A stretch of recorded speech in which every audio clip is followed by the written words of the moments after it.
اما بعد فاعوذ باللہ من الشیطان الرجیم بسم اللہ الرحمن الرحیم لقد کان لکم فی رسول اللہ اسوۃ حسنہ صدق اللہ العظیم وصدق رسولہ النبی الامی الکریم۔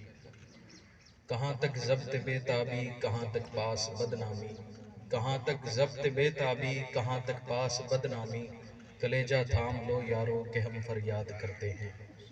انتہائی واجب الاحترام، قابل صد احترام عزیز دوستوں، بزرگوں اور بھائیوں، حضرت تشریف لا چکے ہیں۔ مختصر سی ایک گفتگو آپ حضرات کی گوش گزار کروں گا۔ اللہ تبارک و تعالیٰ نے قرآن کریم میں حضور صلی اللہ علیہ وسلم کی زندگی کو ہم سب کے لیے بلکہ تمام انسانوں کے لیے، صرف مسلمانوں کے لیے نہیں بلکہ تمام انسانوں کے لیے ایک کامل اور مکمل نمونہ قرار دیا ہے۔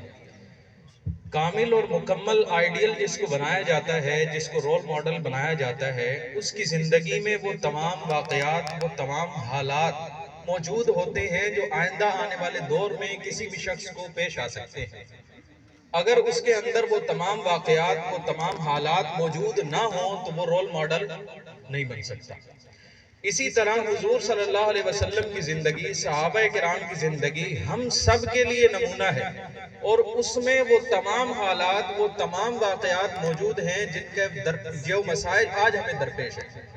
اگر ہم آج کے مسائل دیکھیں تو آج ہمیں جگہ جگہ رکاوٹیں نظر آتی ہیں، جگہ جگہ فتنے نظر آتے ہیں۔ یہ سب واقعات، یہ سب حالات رسول اللہ صلی اللہ علیہ وسلم کی سیرت میں، حضور صلی اللہ علیہ وسلم کے صحابہ کرام کی سیرت میں موجود ہیں۔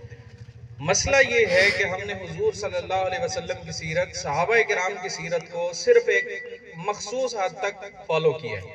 ہم یہ سوچتے ہیں کہ نماز اگر پڑھنی ہے تو صحابہ کرام کی سیرت اور حضور علیہ السلام کی سیرت سے رہنمائی لے، جبکہ حضور صلی اللہ علیہ وسلم کی زندگی، صحابہ کرام کی زندگی ایک کامل اور مکمل نمونہ ہے۔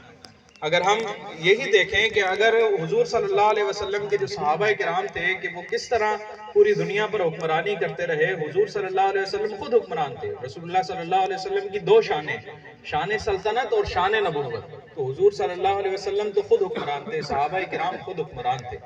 تو ہمیں چاہیے کہ حضور صلی اللہ علیہ وسلم اور صحابہ کرام کی سیرت کے تمام پہلوؤں پر عمل کریں، بجائے کہ اس کے کہ ہم کو دو چار چیزیں حضور صلی اللہ علیہ وسلم کی سیرت سے لے لیں، اور آج جس کے نتیجے میں ساری دنیا اس وقت عالم اسلام مغلوب ہو چکا ہے۔ اللہ تبارک و تعالی سے دعا ہے کہ ہمیں سیرت کے تمام پہلوؤں پر عمل کرنے کی توفیق عطا فرمائے۔ وما علینا الا البلاغ۔